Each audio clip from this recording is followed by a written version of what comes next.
On the night of my daughter's wedding, I should have been basking in joy, watching her laugh under strings of fairy lights, her eyes sparkling the way her mother's once did. Instead, I found myself in the hallway outside her suite, gripping the doorknob with a hand that trembled like it hadn't in years. She had come to me moments earlier, mascara streaking down her cheeks, veil crumpled in her hands like a discarded ghost. "Dad," she whispered, voice sharp with panic. "She was in the mirror, just standing there." "Who?" I asked, already knowing the answer. "Nana, your mum. She looked younger, the way she did in those old photos, but it wasn't her. I mean, it looked like her, but..." She trailed off, and I felt something inside me curl like burned paper.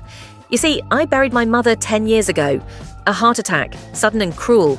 We lowered her into the ground on a grey November morning, but I never told anyone what I really buried that day, or what had already died long before. My mother was not the sweet, doting woman my daughter remembers. That version of her existed only in fragments, a smile here, a warm pie there. The real woman lived in shadows. She had secrets that bled through the wallpaper of my childhood home. She spoke to corners, left strange symbols in closets, and locked me out of my own room when the moon was full. She used to say, "You came from a long line of seers, but some gifts should never be passed down."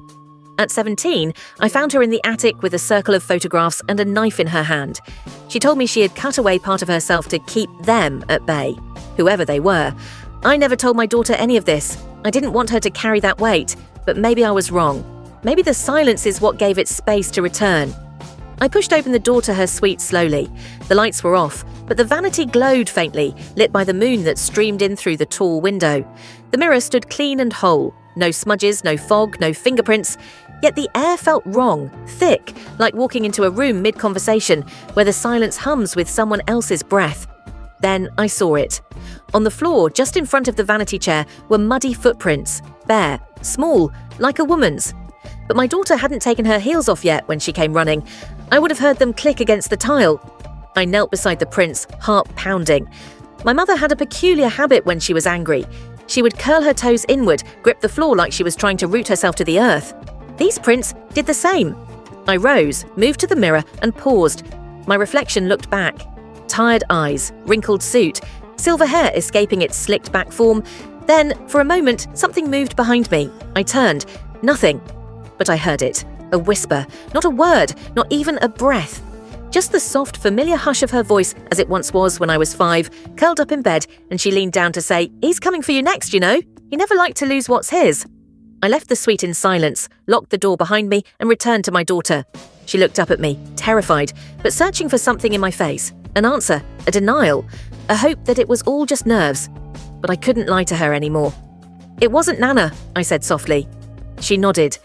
"Then who was it?" I swallowed hard. "I don't know, but she wore her face, and I think she came for you." The rest of the night passed in a haze. The reception limped on without the bride, with guests blaming nerves, exhaustion, maybe too much champagne. No one asked questions we couldn't answer. Back at the hotel, I stayed in her room. My daughter curled on the couch wrapped in the robe her mother once wore. She wouldn't sleep, just kept staring at the door to the suite. "She was mouthing something," she whispered at one point, hours after midnight. "In the mirror. I couldn't hear it, but I think it was a name." "A name?" I asked, my voice like sandpaper. She nodded slowly. "Yours."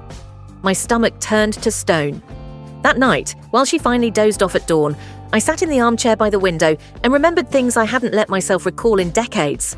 My mother used to keep a journal, thick, leather-bound, with a sun carved into the front. I found it once in the cellar when I was 13.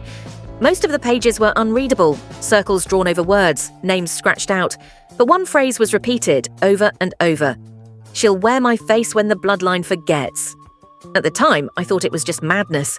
My mother had been slipping for years, tangled in whatever old-world superstition she was raised with, but now I wondered, what if she wasn't insane? What if she was warning us? By mid-morning, I returned to the wedding suite alone. Something told me not to bring my daughter. If this was about our family, then it started before her. It would have to end with me. The footprints were gone. The mirror gleamed innocently. But there was something else. On the vanity, half-tucked beneath a tissue box, a small yellowed scrap of paper, folded precisely in thirds. I unfolded it with shaking fingers. A birth certificate, but not mine. A name I'd never seen before, Josephine Marlowe, born in 1933, mother's name, Edith Marlowe, father, unknown. Something scratched at the back of my skull. That name, Then it hit me. Josephine was my mother's real name. She'd changed it sometime in the 1960s after my father died, claimed she needed a fresh start. But there was something more, something deeper she'd buried, like this document. And there, scribbled hastily in pencil on the back, were 4 words. Don't let her in. My breath caught. A knock at the door. 3 soft raps. I turned, slowly. No one was visible through the peephole, but the air shifted, like something had already entered. Back downstairs, I asked the front desk for the security footage from the hallway outside the suite. "I'm sorry, sir," the clerk said, checking the monitor. "Looks like the cameras on your floor went out between midnight and 3 a.m. "Went out?" she frowned. "Strange power surge, according to the logs. Only that hallway." Of course, she didn't want to be seen. I didn't tell my daughter about the birth certificate, not yet. Instead, I visited the town where my mother was born 2 days after the wedding. A little place in the woods of Maine that barely existed on maps anymore. Old clapboard houses, a library that smelled like mildew and ash. There, in the back of an archive file, I found it. A newspaper clipping from 1934. Local infant survives fire that kills mother. In a tragic blaze that destroyed the Marlowe residence, young Edith Marlowe perished, while her infant daughter Josephine was found unharmed in a crib surrounded by ash. Authorities say the fire's origin remains unknown, but local superstition blames it on the Mirror Witch, a tale rooted in the region's folklore. The Mirror Witch. I stared at the words, heart hammering. According to the article, Edith had spoken of a woman who wore her face, appearing in the house's mirrors at night, always watching, always waiting. Everyone dismissed it as grief or postpartum madness, but Edith ended up dead, burned, and Josephine, my mother, survived. Now I begin to wonder, what if that thing never left our family? What if it just moved, from generation to generation? What if the reason my mother turned cold and strange wasn't mental illness?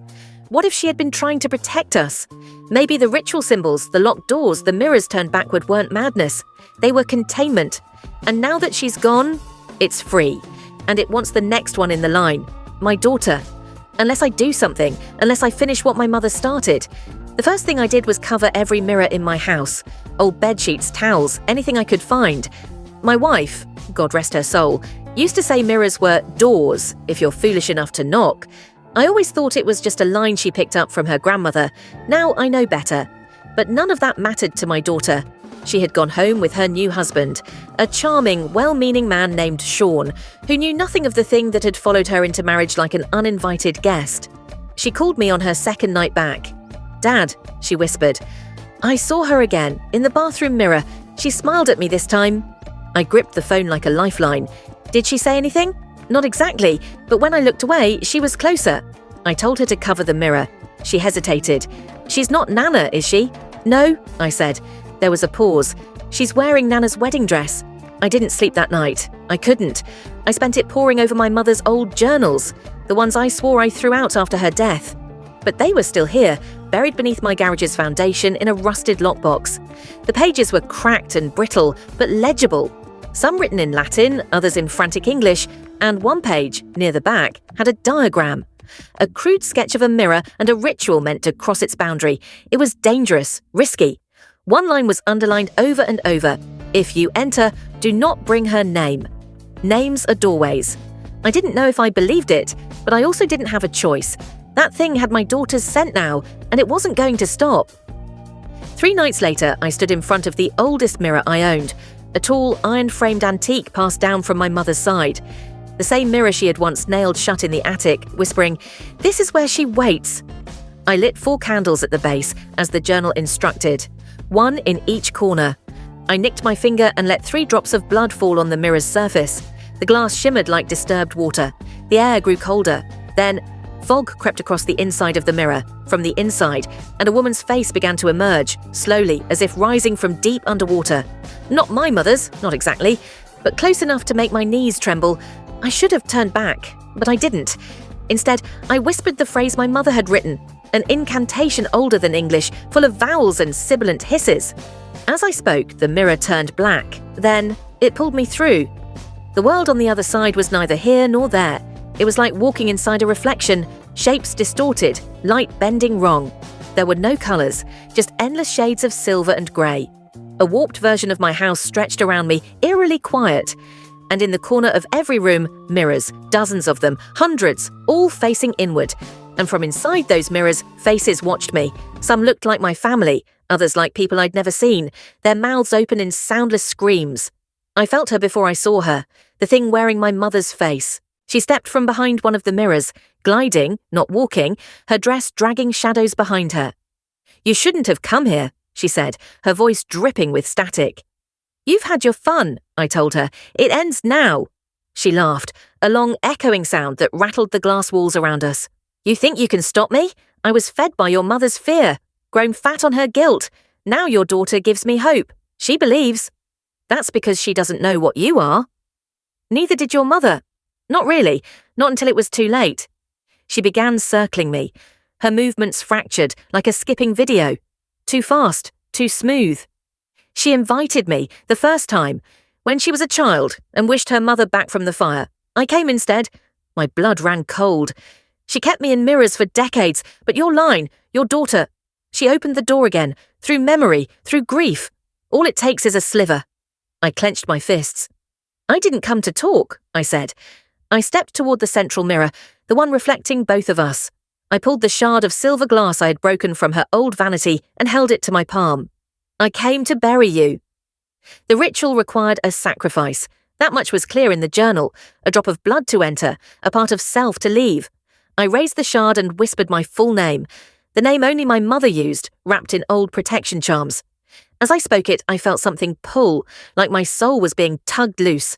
The mirror shrieked, she screamed, and the faces in the surrounding mirrors began to melt, not in pain, but in release. She lunged at me, but I threw the shard into the central mirror, glass shattered, light exploded, and the world turned inside out. I woke in my garage, alone. The candles were out, the mirror, cracked but empty. For the first time in days, the house felt warm. I called my daughter. "Hey," she said, "I think the mirror thing was just wedding stress. Haven't seen anything since. Weird, right?" I smiled. Weird, but good. We said goodbye. But as I hung up, I looked in the hallway mirror. Just for a second. Behind me, in the reflection, the hallway was slightly different. A photo out of place, a door ajar that should have been closed, and in the very back, barely visible, a face I didn't recognize. Not hers, not mine. Something new,